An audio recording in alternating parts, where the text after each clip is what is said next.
This is your FBI.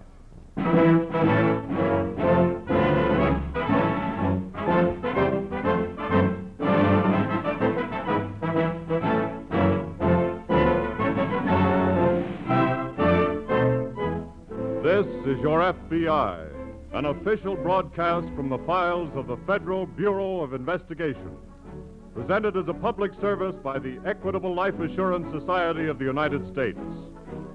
To your FBI, you look for national security, and to the Equitable Society for financial security. These two great institutions are dedicated to the protection of you, your home, and your country.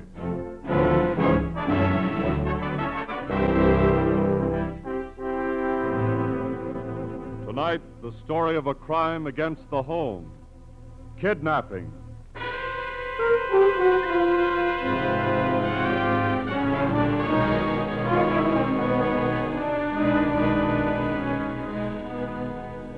Just as it takes a special type of criminal to become a Hitler, so it takes a special type to become a kidnapper. Someone who refuses to face the fact that eventually all kidnappers and those who aid them will be hunted down by the FBI until they are dead or brought to justice. Such criminals aren't born, they're made. Created by environment, by society, by circumstance.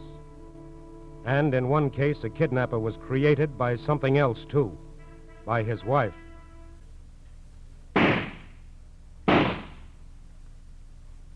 Sally. Ain't that enough for today? No. That last round was No, Frank. I'm tired. Then rest for a minute. Been dragging me out here every day for 2 weeks. I'm a good enough shot. For small-time holdups, maybe. That bank job was no... You don't have to tell me about that bank job, Frank. That was my idea. Just like everything's been my idea. Okay. It's all yours. Take the gun, too. Oh, darling. You know I didn't mean it that way. Mm. You know I plan everything just for you.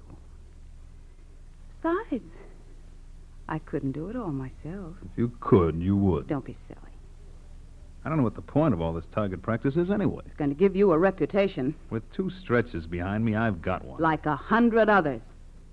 But you're going to be bigger. Bigger than all of them. Bigger? Yes. What's the point of being anything if you can't be the biggest, the best, if you can't be number one? And that's what we're going to be, Frank. Number one. You're crazy. Wait and see. Look, a couple more bank jobs and we can be driving on gasoline for the rest of our lives. That's what my father must have said to my mother. And what were they? Petty crooks. Now they have to live on what I hand out to them. No, darling. We're going to do it right. One real job. And then we quit. What one real job? Never mind. Come on. When we're ready, I'll tell you. Sally. Darling, have I ever given you a bum steer? Well... Have I? No, but... Now empty both barrels like a good boy, and we'll call it quits for today.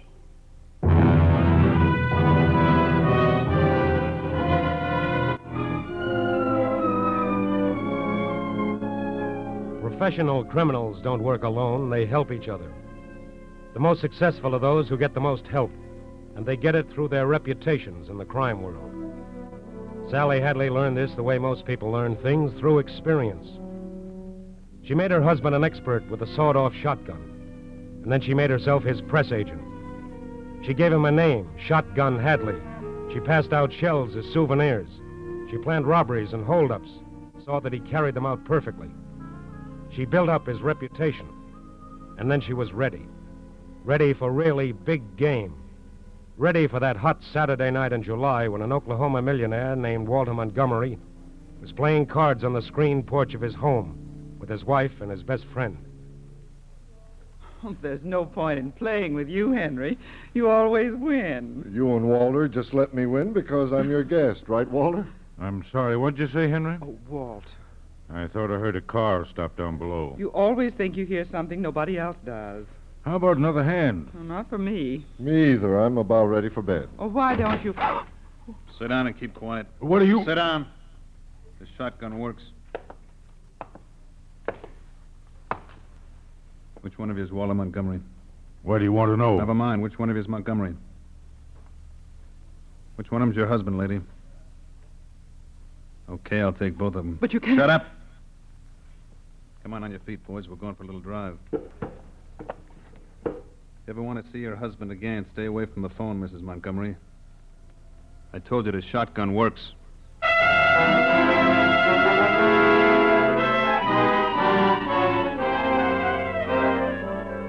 1 hour later, a blue sedan stopped at an intersection 12 miles from Oklahoma City. A man was shoved out and his empty wallet thrown after him. Then the car continued on its way with Walter Montgomery blindfolded on the back seat. Just about that time, Mrs. Montgomery was putting through a long-distance call. She knew kidnapping was a federal offense, and following the Attorney General's advice to the public, she telephoned Mr. J. Edgar Hoover in Washington. In less than 45 minutes, special agents assigned by Mr. Hoover were on their way. They took no immediate action. Not even 4 days later, when Mrs. Montgomery received a typewritten letter, the first of a series of letters, the first of a series of ransom notes. There was this note from my husband enclosed in the letter. Are you sure that's his handwriting, Mrs. Montgomery? Yes. He said to give them the $200,000. Well, he certainly set a high price. Did they give you instructions how to pay? Well, the letter says to watch for an ad in the paper. And then take an ad yourself? Yes. Then it told you not to notify the police? Yes. Not to take down the serial number of the bills? And to have only, used $20 notes? How did you know? We haven't been reading your mail. It's just that kidnapping notes always follow the same pattern. Who do they want as the intermediary to deliver the money? Henry, Mr. Carroll. He's my husband's best friend. Well, if they put that ad in the paper tomorrow and you answer immediately, your husband should be back first of next week. Unless something happens. What do you mean? Mr. Schuyler. Yes. I want to cooperate with the government. I know kidnappers are the worst kind of criminals. But you see, I want my husband back. Please don't do anything. Mrs. Montgomery, there's no need for you to worry. The first concern of the FBI in any kidnapping case is to get the victim home safely. We want to see your husband back here as much as you do. And we won't make one single move that will stand in the way of his coming back. Thank you.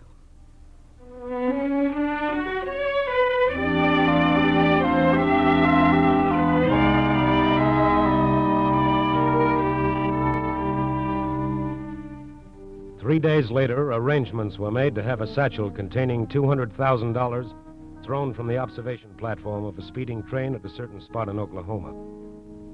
Although no one knew it, the serial number of every bill was taken down and listed. And 9 days after he was kidnapped, Walter Montgomery came home to his wife. He hadn't had much sleep. He was very tired, but he was safe. He was alive. He was home.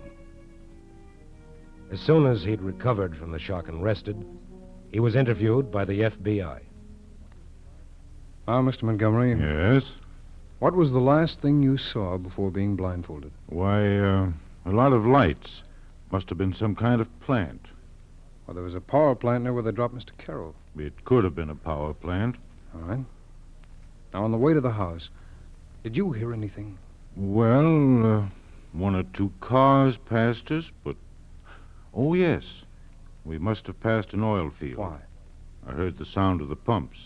And twice I remember smelling gas. Well, then you passed 2 oil fields. That's right. Now, how long after you passed that second field would you guess it was before you got to the house? Oh, I don't know for sure. Not long, though. 15 minutes? Oh, less. I think about 10, say. Good. Now, did the car drive right up to the house, or did they stop for anything? They stopped to open a gate. How do you know? I heard a creak. Mm-hmm. And then they drove right up to the house? No, they drove into some kind of a building. Mm-hmm. A barn, it must have been, because I could smell hay. Well, then the house is probably a farmhouse. Yes. Yes. Was it close to the barn? It was exactly 12 steps away. I counted them. Glad you did. Now tell me, did you have to go up any steps to the house? 3. And they creaked. What happened when you got inside? Well, they put cotton in my ears and taped it over with adhesive so I couldn't hear what they said. Mm-hmm.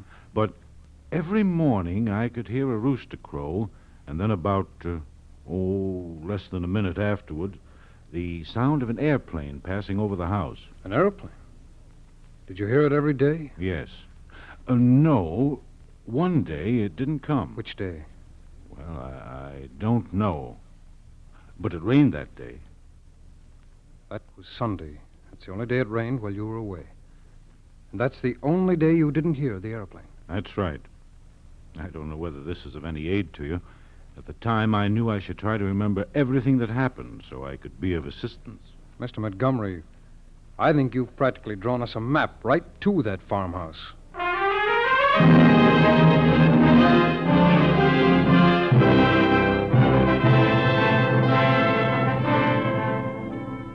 For the FBI, anything can be a clue. The lights on a power plant, the smell of an oil field, the sound of an airplane. Using the information gotten from Mr. Montgomery, special agents mapped a circle, a ring around the approximate location of the farmhouse. They went to the airlines, checked schedules, checked flights, checked what line did not run a plane on that one Sunday. They figured over approximately what area the early morning flight passed, and the ring around the farmhouse grew smaller, tighter, closer. Now the FBI agents moved into the ring looking for the farmhouse. Looking for a farmhouse with a gate wide enough for a car to pass through. A farmhouse with a barn only 12 steps away. 12 steps away from a porch with 3 creaking stairs. 4, 5, 6.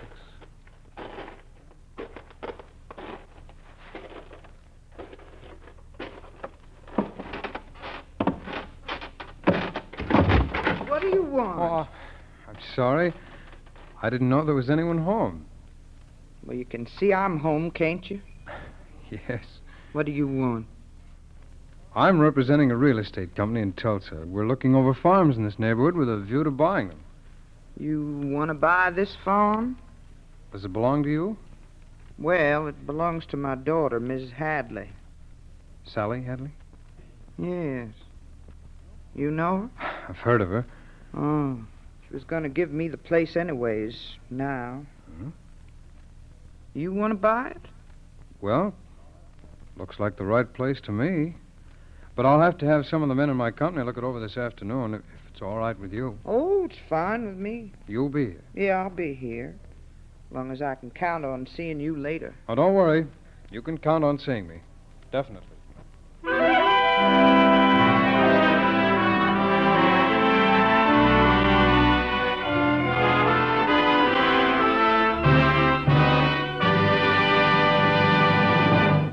We momentarily close the Federal Bureau of Investigation file of the case of Shotgun Hadley. We will return to this case in just a moment. In pioneer days, Americans looked to their neighbors for security. When Mrs. Brown was sick abed, neighboring wives came over to help out. If her husband died, neighbors saw to it that she and her children had clothes, food, and shelter. But as the nation grew in population, as life became more complex, this neighborly security was no longer sufficient. To take its place, in the year 1859, a group of Americans founded the Equitable Life Assurance Society of the United States. Today it has grown into a strong mutual organization in which each member enjoys the advantages of association with 3,200,000 good neighbors who have pooled their dollars to protect each other. The equitable management then puts these dollars to work in ways that benefit the entire nation. Equitable funds encourage home ownership. They lend the farmer a helping hand. They finance great industries on which our prosperity depends. So is it not right and proper to speak of life insurance funds as one of democracy's greatest assets? By serving its members, the Equitable serves America. And now, back to the file on Shotgun Hadley, Kidnapper. Small things, but enough for the FBI special agents to move swiftly on the trail of the kidnappers.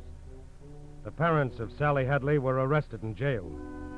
Throughout the nation, the FBI sent a list of the serial numbers on the ransom money, sent a description of the kidnapper, sent the call, "Find Shotgun Hadley." To the FBI, Frank Hadley was another criminal who had to be caught. To the nation, he was public enemy number one. To his wife, with whom he shared a hotel suite in St. Louis, Shotgun Hadley was a frightened fool. We don't have to get out of here. Now sit down and cool off, darling. Sally, they've got the serial numbers of this dough. Shall I mix you another drink, too? They've picked up some of the bills already. Frank, will you sit down and relax? Sure. Sit down and wait for them to clap us in jail along with your mother and father. They're not going to put us in jail because they're not going to catch us. They will if we don't get on the move. We'll move. But there's something we've got to do first. What? Sit down. What for? Come on. Oh. That's it, darling. Now, you're going to write a letter. A letter? Mm-hmm. Here's a pen and paper. Just write what I tell you. Who's it to? Just write what I tell you. Dear Mr. Hoover. What? Are you... Go on. Dear Mr. Hoover, while you and your men are knocking yourselves out... Sally, No, change that to wearing yourselves out. I am living on the fat of the land. Go on, darling. Wait a minute. What's the rest of this going to say? Oh, it's going to say that he'll never catch you because you're too good for him. What? You did this alone, all by yourself, without anyone's help. And you did. What are you trying to do, tie a noose around my neck? Frank, This is a confession. he's got my poor mother and father in jail, and I've got to get them out. By having me confess? Look, he knows you did it anyway. This will just clear my folks and show him that you're not afraid of anyone. It'll just put me in jail instead of them. Oh. You're really afraid of your own shadow, aren't you, darling? Sally, listen. You listen to me. Now, when I married you, I thought you were a man. I thought you were a man who could be the number one boy in this country. I thought you had guts. Sally, What are you afraid of? You are number one now. You've got to show them that. You've got to show them that they're the ones to be afraid. You've got to show them that you're too big to touch. Because you are, Frank. You are. Sally, look. If we mail the letter We're from here, not going to. I'm going to send it to a friend of mine in Chicago and have her mail it from there. When they get it, they'll see how big you are. They'll see you don't care. Yeah, sure. And then tomorrow, we're going to buy another car, and before they even have a chance to look at the bills, we'll be on our way. Okay, honey, okay. You just don't realize what a big man you've become. Now, what have you written? Dear Mr. Hoover, while you and your men are... Wait, I've got a wonderful idea. An idea that will top the whole thing off. What now? Hoover may think the letter is from some crank. But do you know what you're going to do? You're going to put your fingerprints on it, darling. What? You're going to prove this is straight from Shotgun Hadley.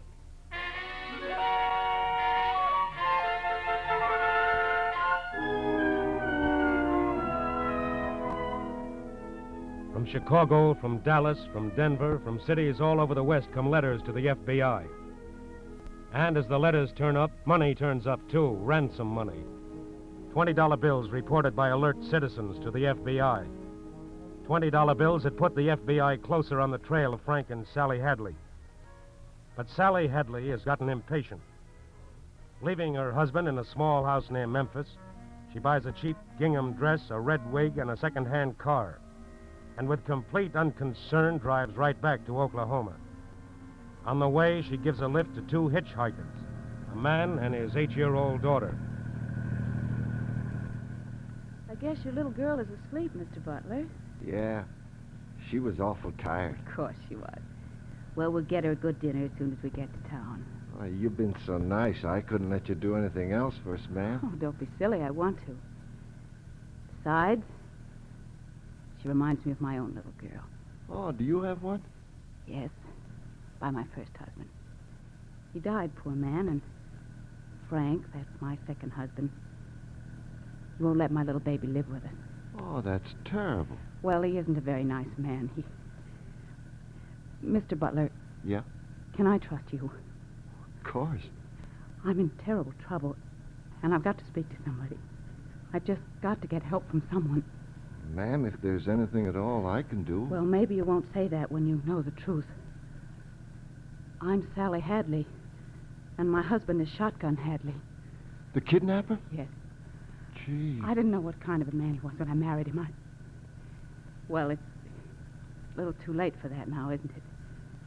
But he's done terrible things to me, too, to my little girl, to my family. Oh.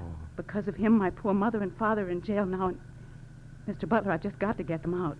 But the papers I said... know, but anything my father and mother did, he made them do at the point of that shotgun of his. Will you do me a favor, please? Will you just go to Oklahoma City and see my lawyer for me? Well, sure, You see, I can't go because the police are looking for me. But I want him to get a message to the FBI for me. I want him to tell them that if they'll release my mother and father, I'll tell them where my husband is. I'll be glad to take your message, Mrs. Hadley. Only... Only what? Well, my little girl... Oh, don't worry about her. I'll keep her here with me. Why, she'll be as safe as my own little girl would be.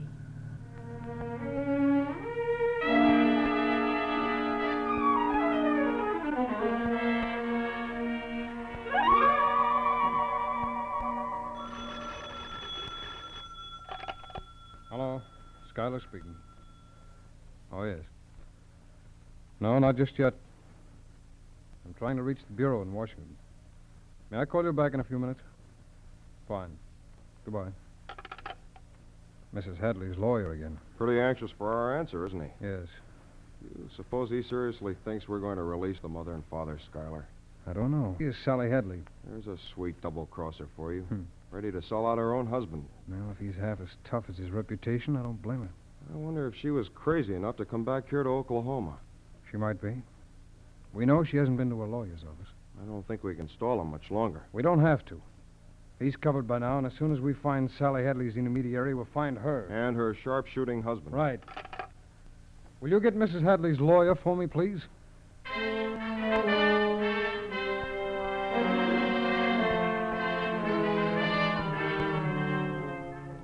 Sally Hadley, waiting in an auto camp outside Oklahoma City for the message from a lawyer, gets frightened. And so Sally Hadley, with a little child as her protection, runs to her husband, who is now in Memphis. Meanwhile, special agents of the FBI located a man in Oklahoma City, a man who was Sally Hadley's intermediary, the man whose 8-year-old child is on her way to a gangster's hideout. Well, now we've got a little 8-year-old girl to worry about, Schuyler. Yes. I just hope that Hadley woman is good. Hello. Schuyler. You did? I see when. Well, that's that. What, where's she going? I don't know. But we'd better send out a call for a woman driving with an 8-year-old girl. A woman with a red wig. Right. She's probably going back to her husband. That's my guess, too. And they'll probably try to move with a little girl. Schuyler speaking. Yes. Got it. Right. That was Memphis. Oh. 2 days ago, a second-hand car dealer down there brought in a flock of those $20 bills.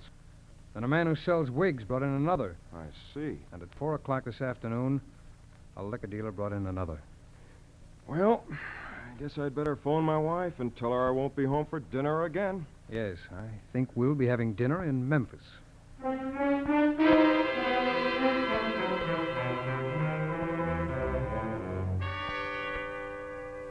At 3:45 one September morning, a little girl sat on the Memphis railroad station. A frightened little girl clutching a ticket that would take her back to her father. But a little girl who remembered that she had had supper in a frame house near the edge of the city, and that she had seen a shotgun in that house. At 5:35 that same morning, agents of the FBI and local officers surrounded the frame house. They were armed with guns to battle against the murderous reputation of a man called Shotgun Hadley. was just beginning to get light when two of them quietly entered the house. They stood for a moment in a dark room. To the left were two doors, two closed doors leading to two bedrooms, leading to Shotgun Hadley. They opened the first. Keep quiet. Who are you? Federal Bureau of Investigation. Oh, thank God. Listen, he's in there. Get him. He ruined my life. That was Sally Hadley, the woman who had planned the kidnapping. The woman who later tried unsuccessfully to convince a jury that she was innocent. The woman who cared no more for her husband than she did for his gun. But she had built up a tremendous reputation for him. And now, as the FBI agents moved to the door of his bedroom, they checked their guns. They tried to anticipate the blast of that shotgun. And then, in a quick movement, they rushed the door to Frank Hadley. There was no battle, no fight, no shooting. Frank Hadley, kidnapper, Frank Shotgun Hadley, public enemy number one, stood against the wall, his hands raised high, his knees shaking. Don't shoot, G-Man. Don't shoot.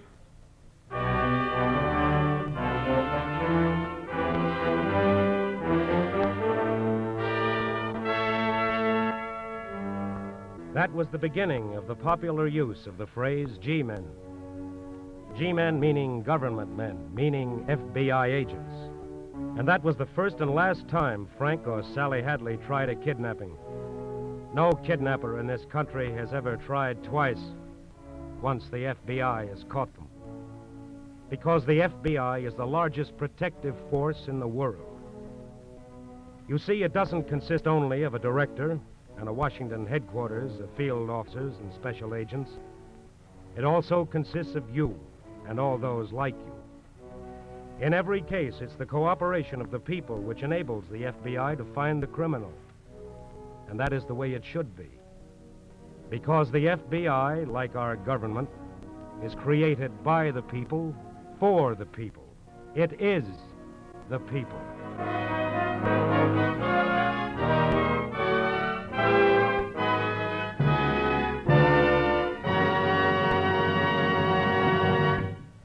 Have you ever said to yourself, no, I can't possibly buy an extra war bond? And then you find yourself thinking of someone you know in the Army or Navy, your son, and you think, what are your sacrifices compared to his? And so somehow or other you find the money for that extra war bond. Remember the extra satisfaction you felt? Well, that's how members of the Equitable Life Assurance Society of the United States feel about the special campaign theirs. All premium dollars received from new Equitable policies written in April will be matched with an equal number of dollars by the Equitable. Will be combined total during the 7th war loan bond drive in May. Remember, these war bonds will be over purchases, which amounted to the largest single subscription in both the 5th and 6th dollars. For you, your home.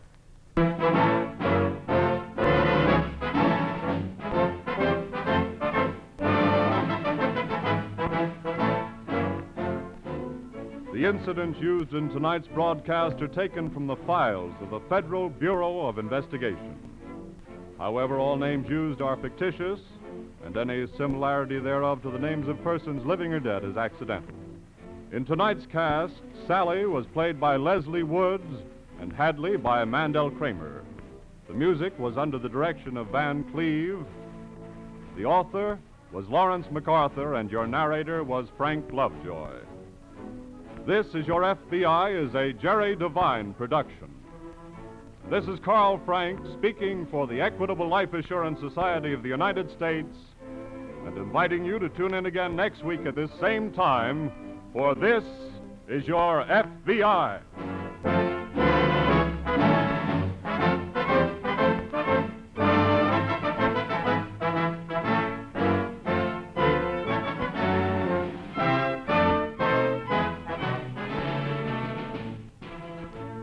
This is the Blue Network of the American Broadcasting Company.